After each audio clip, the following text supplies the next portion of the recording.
진언을 외우든 진언 말고 또 하는 게 있어요.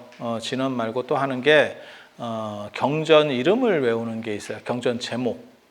그래서 마하바냐 바라밀 같은 경우도 그렇게 합니다. 그래서 마하바냐 바라밀, 그게 마하바냐 바라밀다 경이거든요. 그게 이제 대바냐경, 마하바냐 바라밀다 경.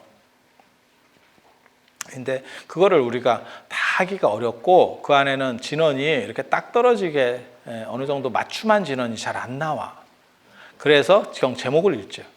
그렇게 하는 게 그래서 우리가 기도나 뭐 연불 끝날 때 나무 마하바냐 바라밀 이렇게 하잖아요.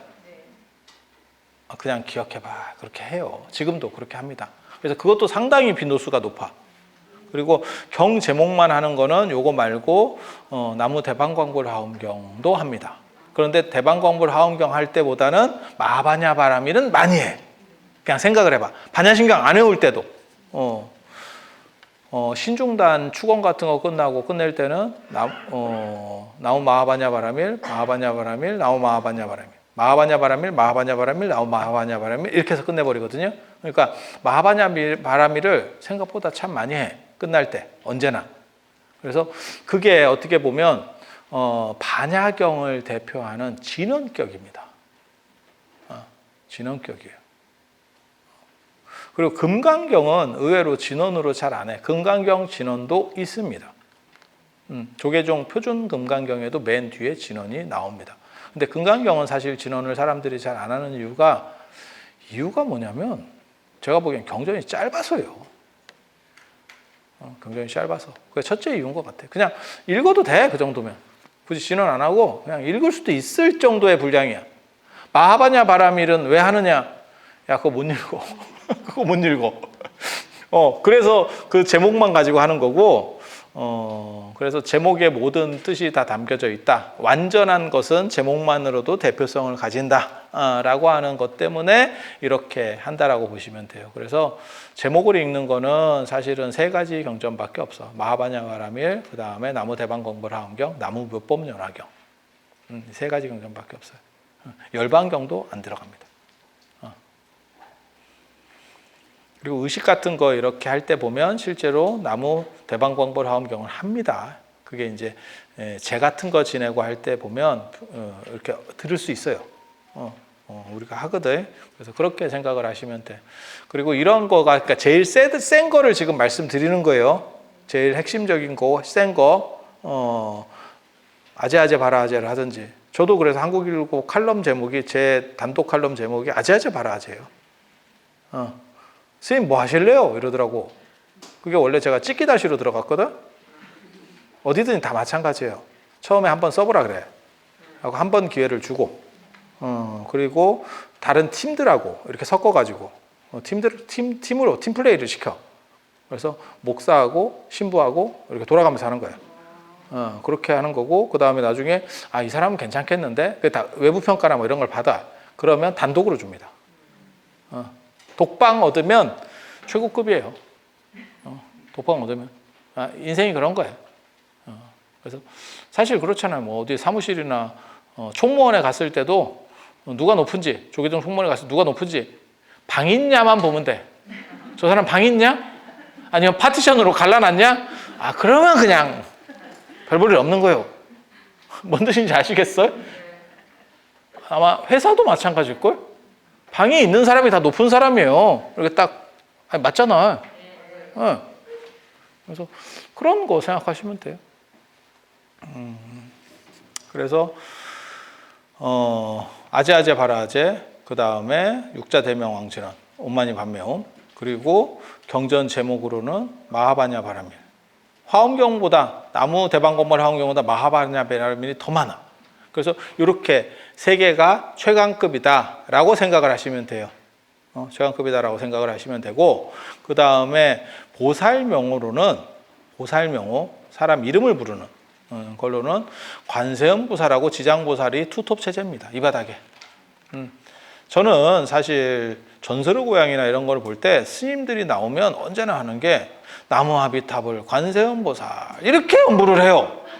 그것도 염주 더럽게 굵은 거 갖고 나오고 뚝뚝 던지면서 돌리면서 그래서 절에 와봤더니 염주는 나만 돌리고 있더라. 스님들 중에서 염주 돌리는 건 나밖에 없어. 이게 제가 염주 매니아잖아. 염주로 떡칠을 하고 다니잖아. 하고 이 정도만 해도 굉장히 큰 거예요. 이 바닥에서. 근데 그 사극이나 이런 데 보면 전설관 이런 데 이따시만 해. 호신용인가? 이렇게. 아, 진짜 제 말이 맞나 틀리나. 사극에서도 똑같아. 그리고 꼭 연부를 뭐라고 하냐면 나무아미타불 관세음보살 이렇게. 그래 나는 연불 그렇게 하는 줄 알았다? 절에 와봤더니 웃기고 있네. 그런 연불이 없어.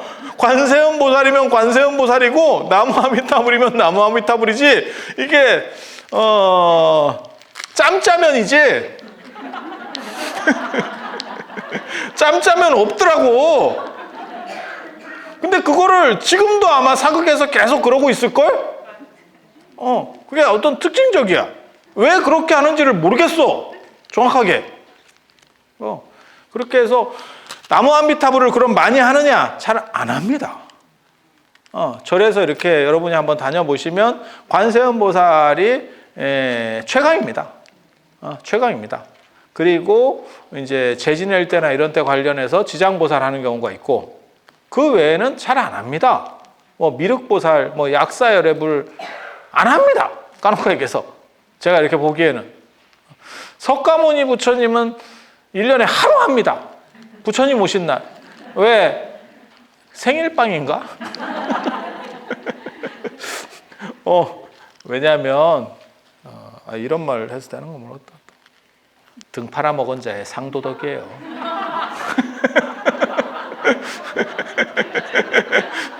그런 걸 상도덕이라고 하는 거예요. 그날도 안 해주면 진짜 상도덕 없는 거다. 그렇게 팔아먹고. 그래서 저는 개인적으로 여기 아시는 분도 있고 모르시는 분도 있지만 저는 정근을 석가모니 불정근을 1년 내도록 합니다. 제가 기도 들어가면 저는 무조건 석가모니 불정근을 해요. 그리고 그게 맞다라고 나는 생각을 하는 거예요. 사실 왜 관세음보살을 안 하고 이러냐, 어른 앞에서는 밑에 사람 이름을 부르는 게 아니에요. 그건 신뢰입니다. 그건 신뢰입니다. 원래 그런 거예요. 우리 전통 문화에서. 그래서 관세음보살을 부르고 싶으면 관음전에 가서 부르는 건 문제가 없어. 근데 석가모니 부처님 앞에서 관세음보살 부르는 거는 약간의 문제가 있다라고 생각을 하는 거예요. 근데 그게 왜 바뀌는지는 제가 정확하게 이해를 하고 있어요. 그냥 말 나온 김에 가르쳐 드리면 왜 바뀌냐면 석가모니 부처님은 열반에 들었고 열반에 들어서 과거불로 이렇게 되거든요. 그래서 제가 불교를 얘기할 때 제일 재밌는 게 교조를 무시하는 종교가 불교다 이런 얘기를 하거든. 석가모니 부처님이 교조인데 교조면 절대권자거든요. 그 종교 안에서는 진짜인지 가짜인지는 모르지만 종교 안에서는 무조건 절대성을 가지는 게 그 교조예요. 그런데 불교는 석가모니 부처님을 모셔놓고 관세음보살을 불러요. 이게 굉장히 재밌다고. 그리고 끝날 때 축원 끝날 때 맨 마지막에 정근은 세리 관세음보살을 부르고 축원 끝날 때 나무 석가모니불 나무 석가모니불 나무 시아본사 석가모니불 이렇게 해서 이게 뭐 하는 짓인가. 자 봐봐, 이 상황을 왕조국가라고 생각해봐. 왕조국가라고. 그러면 임금이 앉아 있는 거야. 임금을 앉혀놓고 왕자를 쉐리 칭찬을 해. 그리고 끝날 때 임금님 만세 이렇게 하는 거야. 그러다 죽는다. 그러다 죽어. 근데 그렇게 되는 이유가 석가모니 부처님은 과거불이고 그리고 부처님은 이렇게 안 흔들려요. 그래서 부탁한다고 더 해주고 무슨 꼭 부탁 안 한다고 덜 해주고 사실 부탁에 의해서 움직이는 사람이 약간 떨어지는 사람이거든요. 이해가 됩니까? 이게 평정심이 있어 다 안 흔들리는 사람이면 쉽게 말해서 기도비 10만 원 더 받고 네 집 아들은 수능에서 2문제 더 맞아. 이게 조금 그렇잖아. 그냥 생각을 한번 해봐. 그래서 부처님 같은 경우는 평정심이 딱 이렇게 갖추어진 정도의 깨달음이 있기 때문에 그게 생각보다 약발이 잘 안 맞는다고 생각한 거예요. 그러니까 첫 번째 이유는 열반을 해서 조금 약간 끊어진 거 아니야? 영양가가 약간 없는 거 아니야? 이런 생각을 1차로 했고, 이 논점은 인도 불교에서부터 있었어요, 사실은. 그래서 부처님이 열반하시고 난 뒤에도, 돌아가시고 난 뒤에도 움직일 수 있느냐의 논쟁이 벌어져요. 그게 세 가지가 사건이 있습니다. 그러니까 열반이라고 하는 개념은 원래는 완전한 세계로 들어갔기 때문에 움직이면 안 돼요. 죽은 뒤에 움직이면 안 돼. 근데 죽은 뒤에도 3번 움직였다라는 기록이 인도 불교에서부터 나옵니다. 그 첫 번째가 언제냐면 부처님 돌아가시고 나서 어머니가 도리천에 마야 부인이 계시다가 내 아들이 죽는 거를 보고 너무 슬픈 거지. 그건 이제 엄마의 마음이지. 예, 엄마의 마음. 그건 이해가 될 것 같아. 그렇게 해서 막 폭풍 눈물을 흘리고, 그래서 부처님 열반도나 안 그러면 팔상도 쌍림 열반상 그림에 보면 실제로 마야 부인이 내려와서 우는 모습이 그려져 있어요.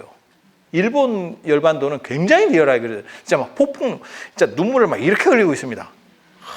막 이렇게. 그래서 처음에 제가 그런 그림을 봤을 때, 제가 문하지 않은 사람이잖아.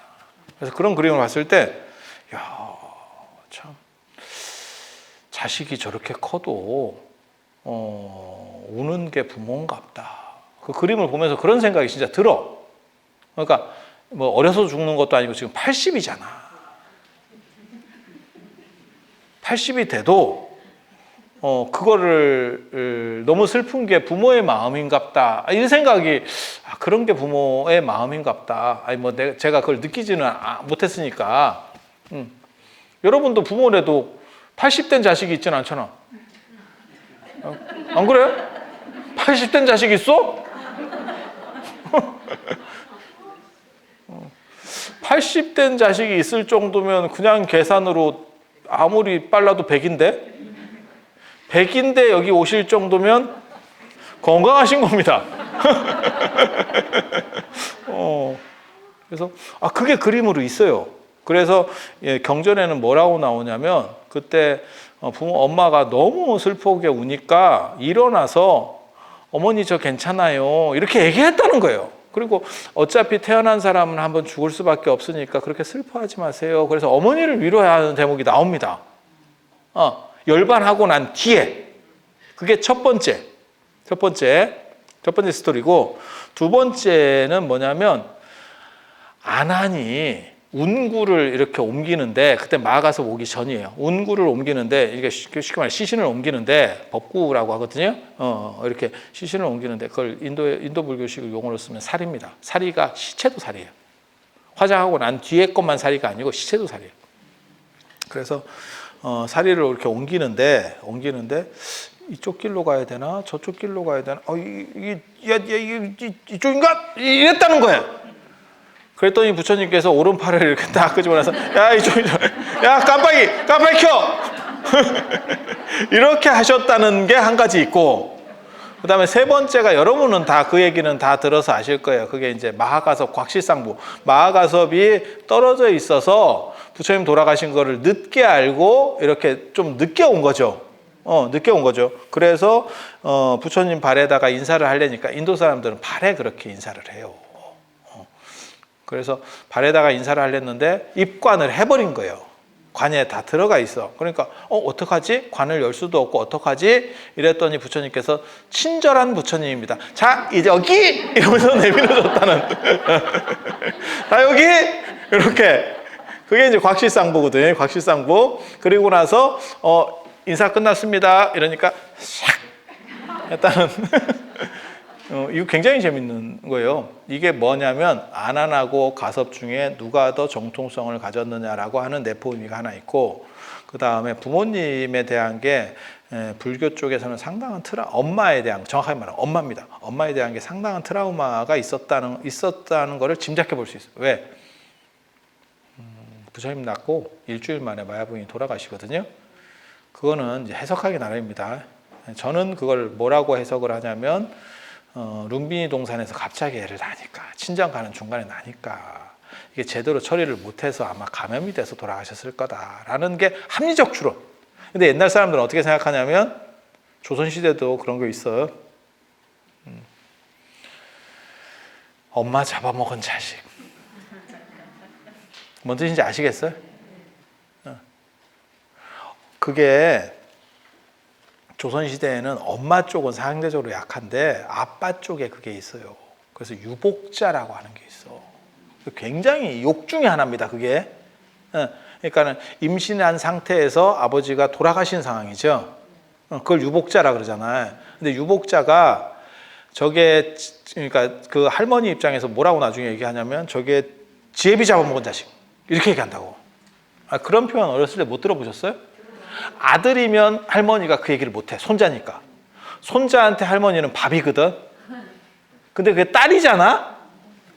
무진장 듣습니다. 그 얘기를. 무진장 듣습니다. 여러분 세대만 하더라도 그런 얘기를 막 하던 세대는 아닌데 저도 어렸을 때 그런 얘기를 들었었어요. 내가 들었다는 게 아니고 다른 사람들이 하는 걸. 아니 여러분 안 들어보셨어요? 그죠? 그런 얘기들을 하죠. 지혜비 잡아먹은 자식. 이렇게. 근데 그걸 듣는 사람 입장에서는 너무 황당할 거야. 내가 뭐 의지대로 한 것도 아니고. 엄마가 낳다가 죽었어요 하면 내가 인과관계가 있지. 나한테 어느 정도 인과관계가 있지. 하지만 사실 아버지하고는 뭐 어쩌라고. 아니 막말로 얘기해서 그거 어쩌라고. 누구는 임신되고 싶어서 됐냐? 아니 그렇게도 생각해 볼 수 있지만 좀 그렇지. 근데 이 인도 쪽에는 엄마에 대한 효를 강조하는 부분이 있어요. 그게 인도효하고 중국효의 특징이에요. 중국효는 아버지를 강조합니다. 아버지를 강조합니다. 그래서 아버지 날 낳으시고 어머니가 날 기르셨다. 아버지가 낳지도 않았는데 그렇게 배우는 거예요. 그리고 혈통도 아버지를 따르는 거고 아버지를 날 낳았다라고 하는 얘기가 뭐냐면 북의 시족제. 나의 성을 계승한다라고 하는 거예요. 남자의 성을 계승한다. 그 얘기를 하는 거예요, 사실은. 그래서 중국 쪽에서의 효라고 하는 건 동아시아에서의 효라고 하는 건 전부 아버지 중심입니다. 그러니까 아버지가 엄마를 바꿔버렸어. 끝입니다.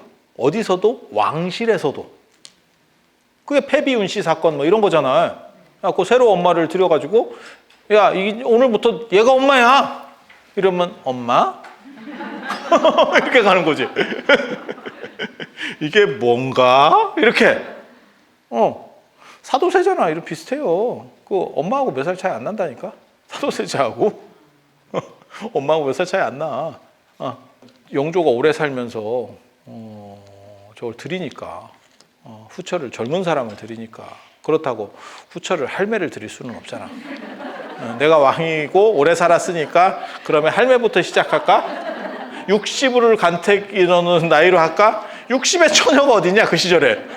생각해보면 그렇게 가는 거죠. 그렇게 가는 거죠. 그래서 여기는 엄마는 아버지가 띄었다 붙여서 할 수 있는 권한이 있잖아요. 아니, 맞잖아요. 이혼하고 그냥 새로 요즘은 요즘 얘기하는 게 아니고 옛날 얘기하는 거예요. 막 지 멋대로 막 띄었다 붙였다 하잖아. 그런데 인도는 달라요. 효 문화가 여성 중심입니다. 그래서 오역죄에서도 어머니를 죽인 죄가 아버지를 죽인 죄보다 앞에 나와요. 그게 더 나쁜 죄라고 생각해요. 그리고 부모 원중경에서도 어머니에 대한 효입니다. 잘 기억해봐. 부모 원중경 아세요? 부모 원중경 스토리를 가지고 양주동 선생이 노래를 지은 게 어머니 은혜입니다. 어머니 은혜. 그 어머니 은혜를 지어놨더니 아버지들이 야 그런 게 어딨어.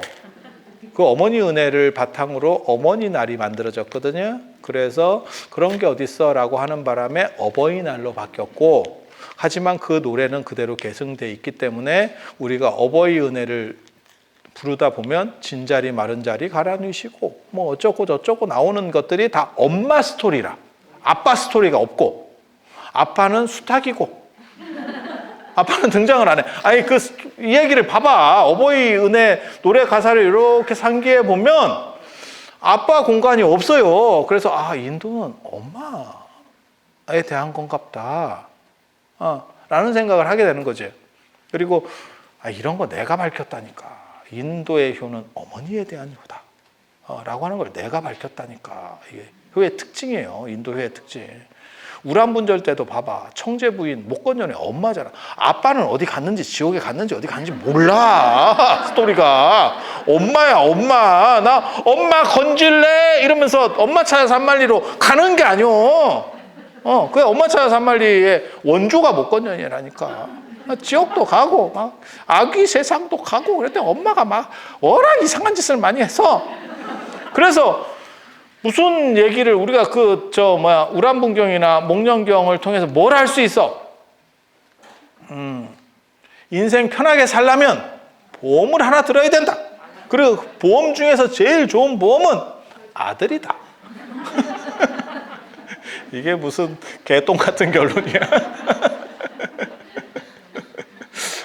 아니 그렇게 스토리가 엄마 구하는 얘기잖아요. 지장경도 봐봐.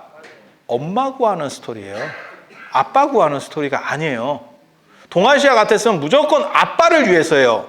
순임금이 대효라고 불리는데 아버지가 또라이입니다. 약간 거기에다 계속 맞춰주고 있는 거예요. 아버지가 죽이려고 해도. 아버지가 고수라고 하는 사람이에요. 그래서 아버지가 자기를 죽이려고 그래. 왜? 후처가 들어왔는데 거기에 자식이 생겼어. 그래서 전처 자식이야. 그러다 보니까 우리 선생님이 그런 얘기할 때 되게 재밌었는데, 고수가 이렇게 봤는데 이제 저 후처 자식도 이만큼 큰 거예요. 근데 이게 스토리가 그렇잖아. 예전 사회에서 장남이 있는데 그 전처 자식이고 전처는 죽었어. 그리고 후처를 들였는데 자식이 났어. 그럼 엄마 입장에서는 당연히 얘가 낫지. 내 자식이 낫지. 왜? 쟤만 없어지면 재산이 이렇게 내려오는데 장자승계니까. 아니 뭐 어떤 뜻인지 아시잖아요. 그래서 요즘도 뭐 결혼하고 뭐 이렇게 하는데 전처 자식이 많은 집에는 뭐 안 낳겠다 이렇게 각서 쓰고 들어가는 집도 있고 있어요. 아니 맞잖아. 예. 네. 그래서 옷을 똑같이 이제 후처 자식도 애가 어느 정도 크니까 옷을 똑같이 이렇게 속옷을 누비옷을 해줬대. 누비옷을 하고 보면 순임금은 이렇게 두꺼운 누비옷을 입고 오리털 파카 같은 것도 입고 있는데 애가 떨고 있대. 맨날 이렇게 오들오들하고 있대. 그리고 후처 자식은 얇은 걸 입었어도 애가 이렇게 추위에 강하대. 그러니까 고수가 아유 저 부실한 놈 이랬다는 거예요. 근데 그게 이유가 있는 게 후처가 자기 자식 옷에는 명주솜 풀솜을 넣고 명주솜 뭔지 아시죠?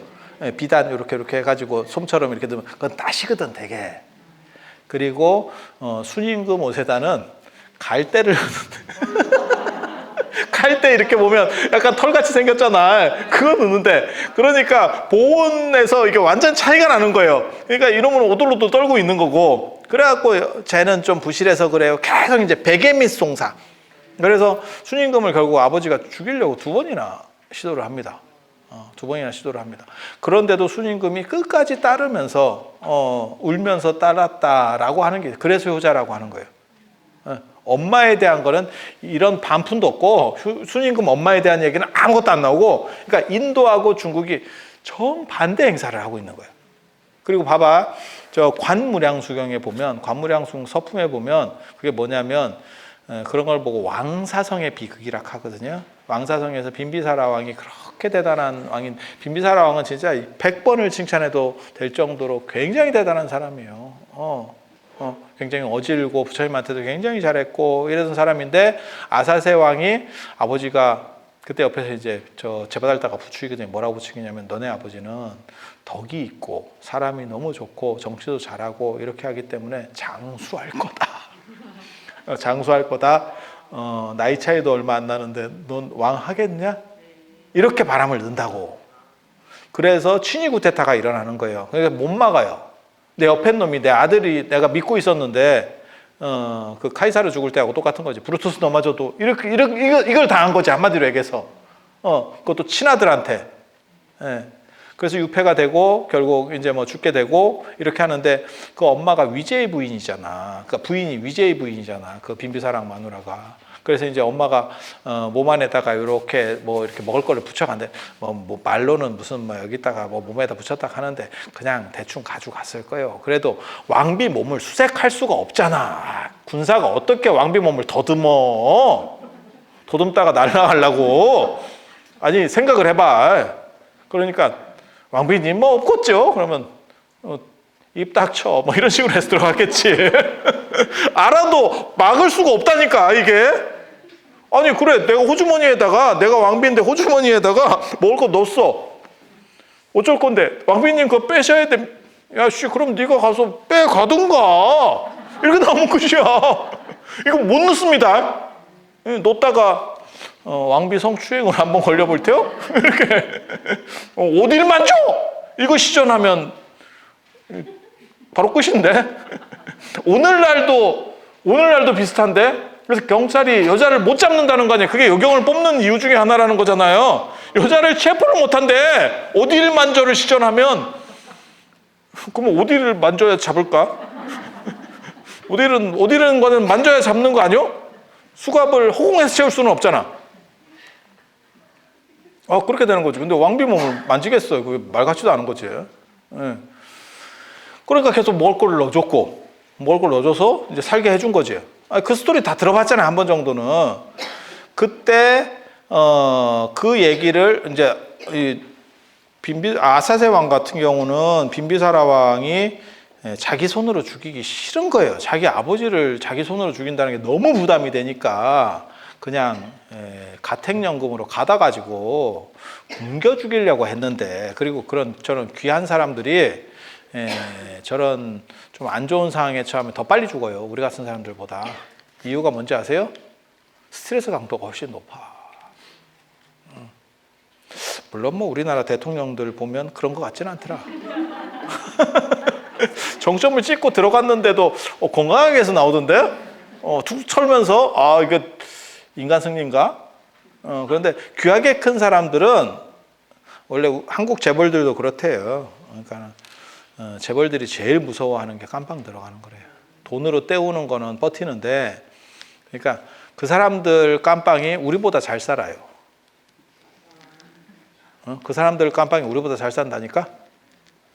그런데도 그렇게 묶여 있다는 자체가 너무 힘들대. 이해는 되지. 왜냐면 워낙 있고 편하게 사는 사람이니까. 그래서 스트레스를 많이 받는 거죠. 그래서 깜빵 한번 들어간 재벌들은 말 잘 듣습니다. 들어갈 상황에 처하면 사람이 바뀝니다. 그래서 한 번씩 들어가신 분들이 기민해져요. 이런 걸 보고 교육 효과라고 하는 겁니다.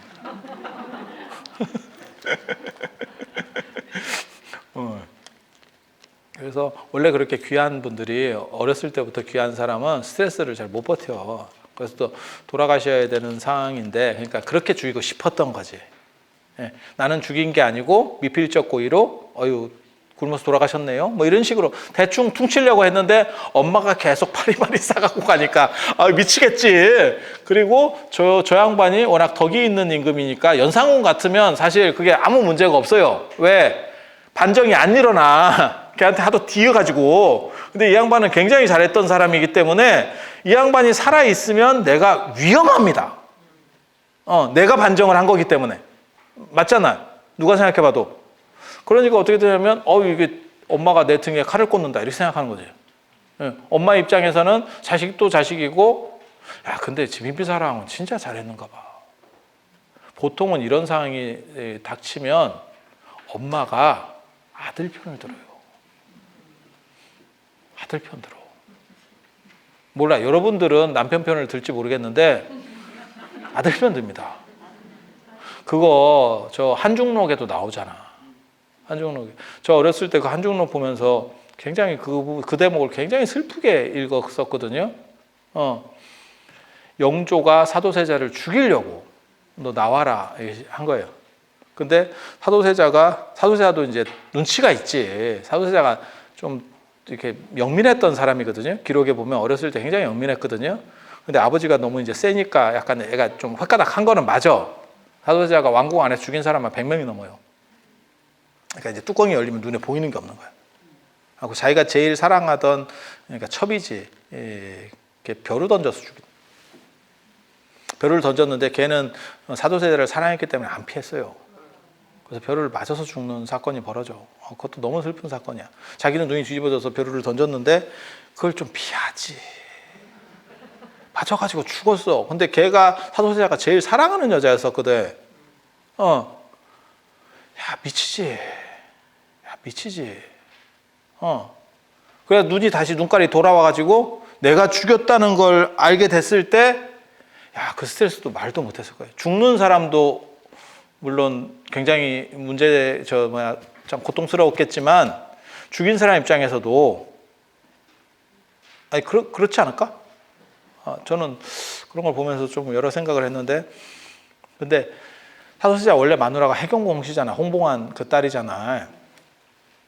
그래서 이렇게 사도세자가 이제 너무 몰려가지고 노론 쪽에 너무 몰려서 결국 죽을 것 같은 상황이. 이번에 아버지가 불렀었는데 죽을 것 같아. 영조가 불러서 죽을 것 같아.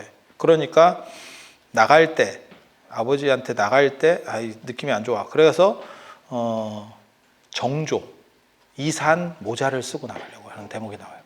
이산 모자를 쓰려고 딱 이렇게 딱 쓰려고 하니까 해경궁 홍씨가 손을 딱 잡으면서 당신 모자 놔두고 왜 아들 모자를 쓰고 가려고 하세요? 이렇게 얘기해요. 그러니까 사도세자가 그 말이 저는 굉장히 슬펐어요. 당신이 이렇게 잔인한 사람인지 몰랐다. 내가 오늘 나가면 죽을 것 같아서, 분위기가 내가 끝장이 날 것 같아서 세자, 그러니까는 이산 모자를 쓰고 가면 아버지가 분노했다가도 나를 죽이려고 했다가도 손자를 보고 나를 좀 살려줄 것 같아서 내가 일부러 미친 척하고 내 아들 모자를 쓰고 가려고 했는데 네가 내 상황을 알면서 내 모자를 쓰고 가라고 할 수 있냐? 내가 네가 이렇게 잔인한 사람인지 몰랐다. 이러면서 자기 모자를 쓰고 나가서 죽어요. 결국 두지로 가. 이 얘기를 읽으면서 제가 무슨 생각했냐면, 사도세자는 좀 외로운 사람이었겠다라는 생각 하나. 그리고 또 하나는 뭐냐면, 엄마는 자식 편이구나. 그러니까 쉽게 말해서 이거는 지금 사도세자 입장인 거고, 해경궁 홍씨 입장은 어차피 남편은 간 것 같아. 이건 이제 이쪽 판단이야. 얘는 안 돼. 이 상황에서 내 아들까지 오염시킬 수는 없어. 내 아들이라도 보호해야 되는 게 내 임무다라고 생각하는 거예요. 그래서 어디다 손을 내밀어? 너만 죽어. 너만 죽어. 이렇게 한 거예요. 그리고 결국은 아들을 살렸지. 그게 정조잖아. 그게 정조잖아. 그래서 끝에서는 해피엔딩은 아니지. 결국은 아버지가 죽었으니까. 그렇지만 최대한의 잘 이렇게 조화된 상황으로 갔죠. 갔죠. 그리고 아버지가 사도세자가 결국 왕이 못된 어떻게 보면 왕자잖아. 그래서 정조가 왕을 만들어줬지. 그게 용주사입니다. 사도세자의 원찰 용주사. 용이 구슬을 물고, 용이 구슬을 물었다는 얘기는 승천한다는 뜻이에요. 그래서 진짜 그런 꿈을 꿨는지 어쩐지 몰라. 원래 능침사찰은, 그러니까 왕 무덤, 거기 가면 수원 화성에 가면 육릉 건능 이래서 사도세자 무덤하고 그 다음에 정조 무덤이 같이 이렇게 나란히 있어요. 나중에 기회 되시면 한번 가보시죠.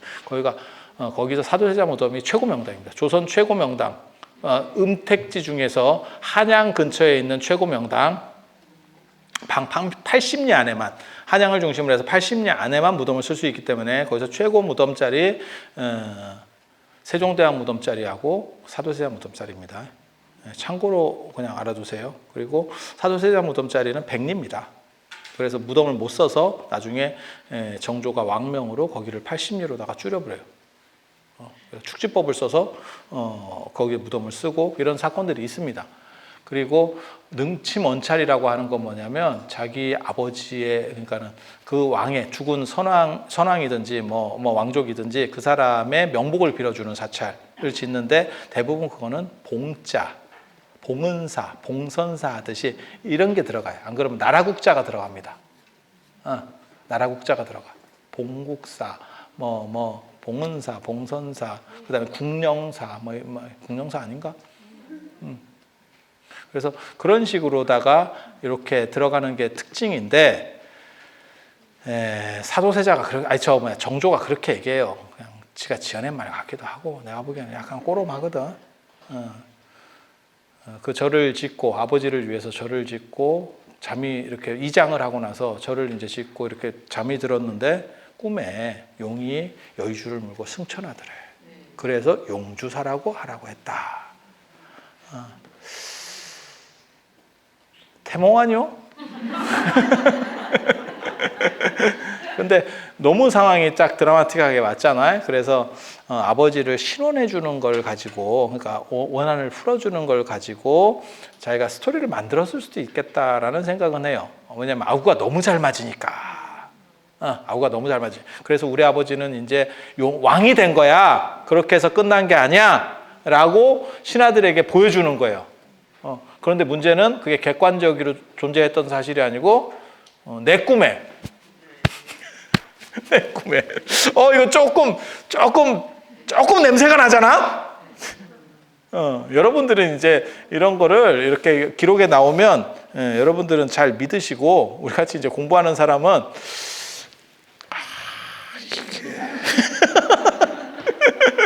왜 늘상 그런 거 있잖아. 이익을 보는 주체가 지어냈을 확률이 제일 큰데, 이익을 보는 사람도 정조고, 꿈을 꾼 사람도 정조고, 그리고 이거는 꿈속의 일이기 때문에 완전 범죄고,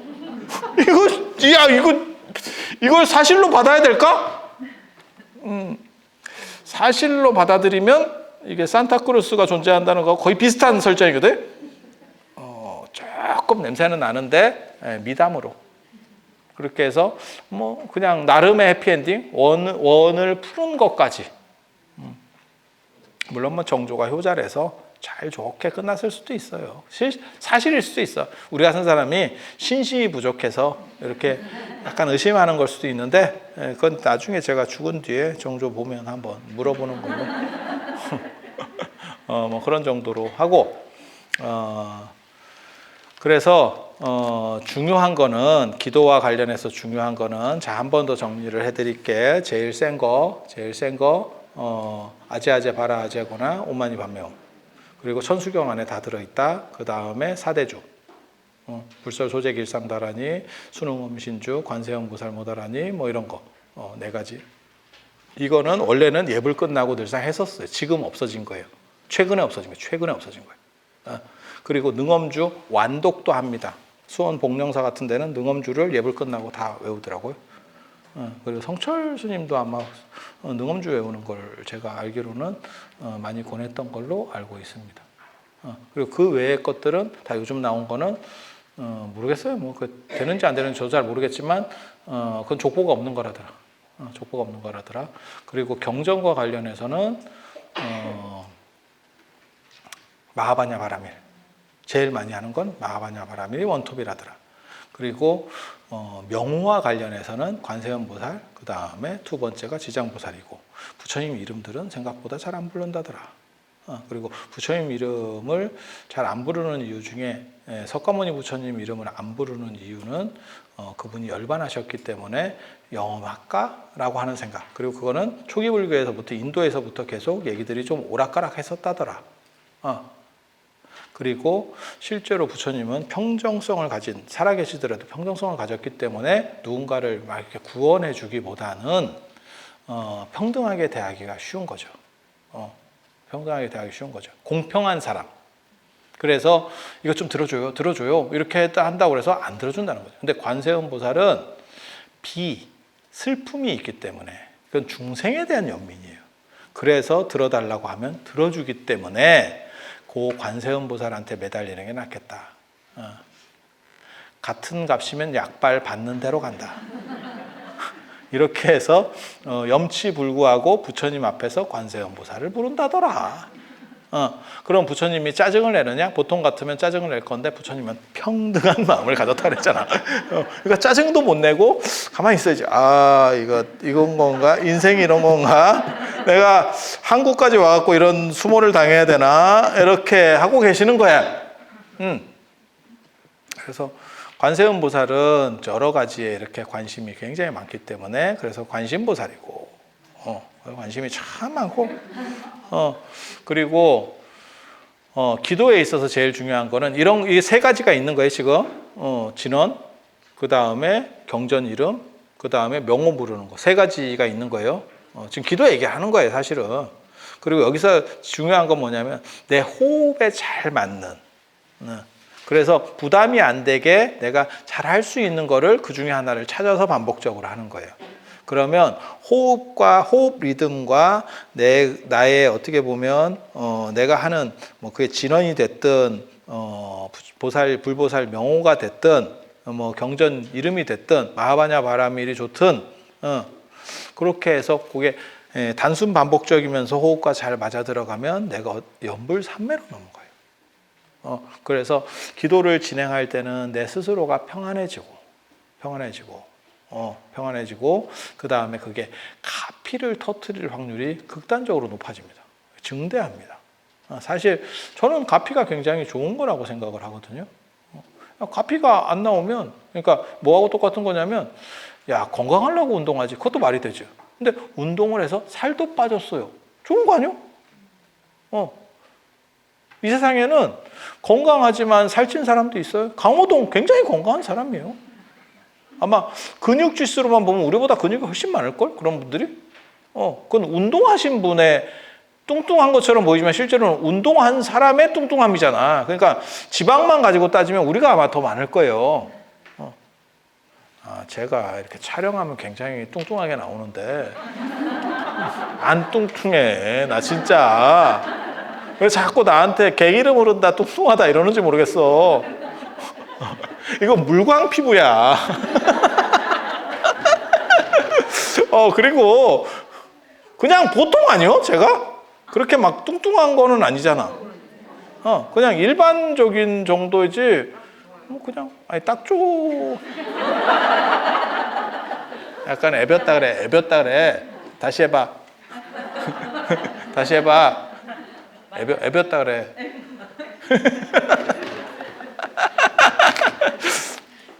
그래서 저 카메라로 찍으면 다 크게 나온다. 기본 선풍기 모드가 내장돼 있어. 그래서 이렇게 커져.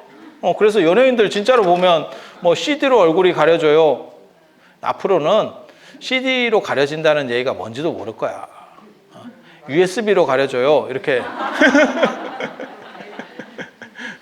여러분 어렸을 때만 해도 얼굴이 크면 선풍기 같다 그랬고, 작을 때는 CD로 가려진다 그랬고, 근데 CD도 지금 다 없어졌잖아. CD가 어디 있어? CD가 어디 있어? 아니 그렇잖아. 손바닥으로 가려져? 그럴 것 같진 않은데 손바닥이 굉장히 큰가 봐요. 두 손바닥 쓰는 거 아니요? 두 손바닥? 그래서 그런 거죠. 그래서 실제로 이렇게 보면 연예인들은 굉장히 작고 약간 소두증 같이. 그리고 그냥 정상인들은 되게 크게 나와요. 그리고 우리는 머리가 좀 작게 보여야 돼, 원래는. 왜? 한꺼풀 밀었잖아. 그래서 원래는 더 작아야 돼. 그래서 기도와 관련해서는 내 호흡과 맞는 게 굉장히 중요하다.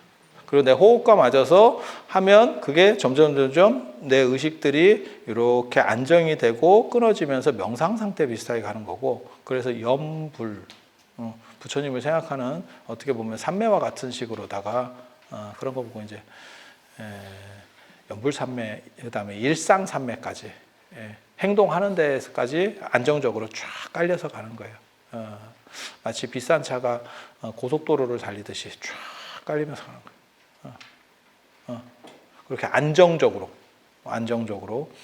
그렇게 하면 그게 이제 연불이 잘 되는 거고, 그래서 저는 늘상 얘기하는 게 센 것도 중요하지만 여러분들 호흡에 맞는 게 참 중요합니다. 이런 얘기를 해드려요, 실제로. 그래서 내 호흡과 잘 맞게 리듬적으로 잘 맞는 그거는 몇 가지를 해보면서 찾아야 돼. 그리고 그렇게 되면 내가 오롯이 되기 때문에 그 에너지가 확장되니까 가피가 터질 확률이 커지는 거예요.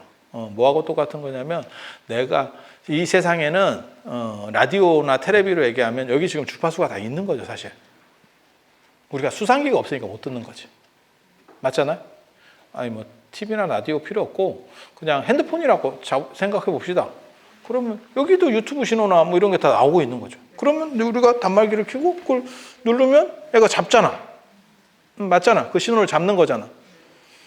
신호를 쏴주는 것도 중요하지만 잡는 거에서의 순일성이라는 게 굉장히 중요해요. 잡을 자세가 됐냐? 잡을 자세가 됐냐? 그래서 내가 연부를 한다라고 하는 것이 규칙적으로 딱 이렇게 호흡과 맞춰서 통일이 되면 그게 저 신호를 훨씬 세게 잡아요. 그러면 가피가 터지는 겁니다.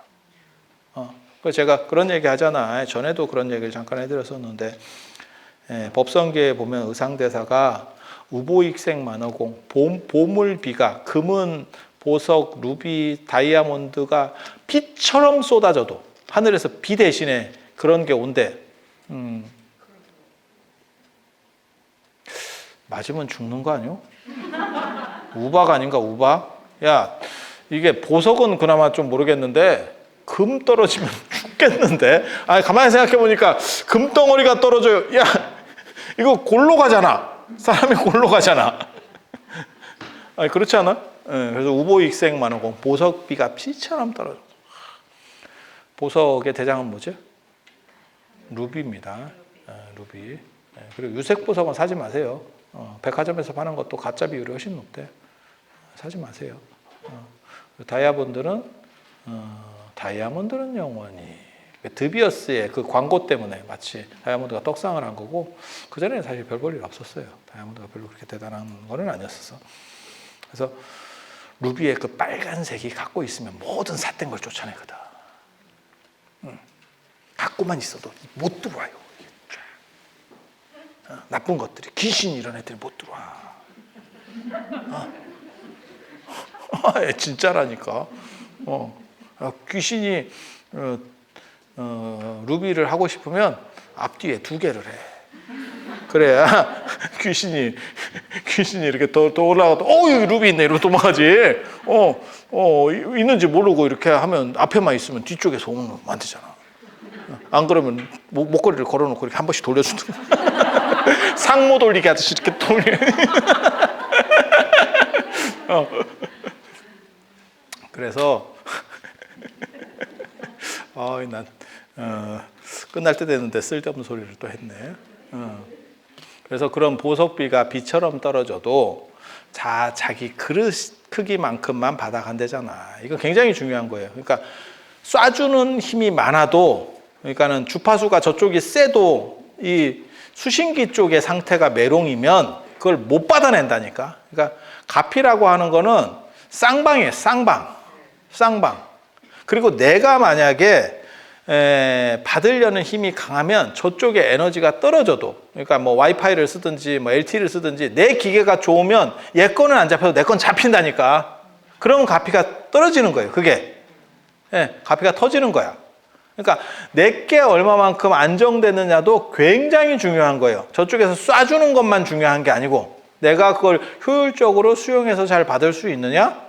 그건 굉장히 중요한 얘기예요. 그래서 기도에서의 핵심은 호흡과 관련해서 나에게 딱 맞는 것들을 찾고 그것을 통해 정신적 안정을 얻는 게 1차 목적. 그리고 그것을 통해서 가피가 얻어지면 더 좋지. 뭔가 좋은 일이 생기는데 그런 걸 보고 금상첨화라고 비단 위에 술을 놓는다. 술을 잘 놔야지 잘못 놓으면 비단까지도 망친다.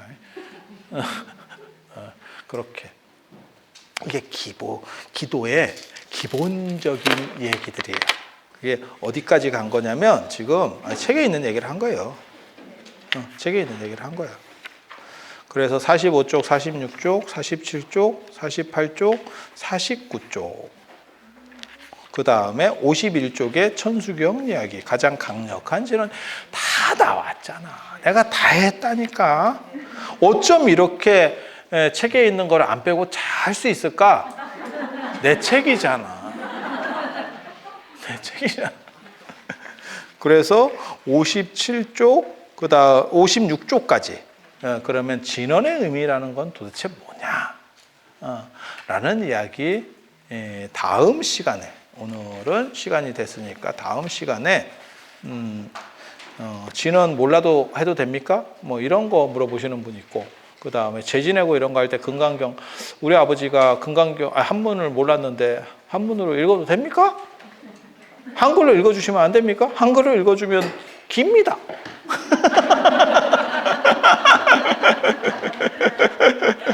그래서 그런 것과 얽힌 이야기들, 왜 그렇게 해도 되고 왜 이렇게 처리를 하고 있는지, 뭐 천수경이든 사시불공 이런 거 참석해 보면 못 알아듣는 말이 80%는 못 알아들어. 야, 이게 뭔 소리고? 아니 그렇지 않아? 못 알아듣는데 비율이 너무 높아. 중간중간에 못 알아들어야지. 이건 그냥 고등어 가운데 토막은 다 못 알아들어. 머리하고 꼬리만 알아. 이게 뭔가 싶은 그 얘기를 해드리도록 하겠습니다.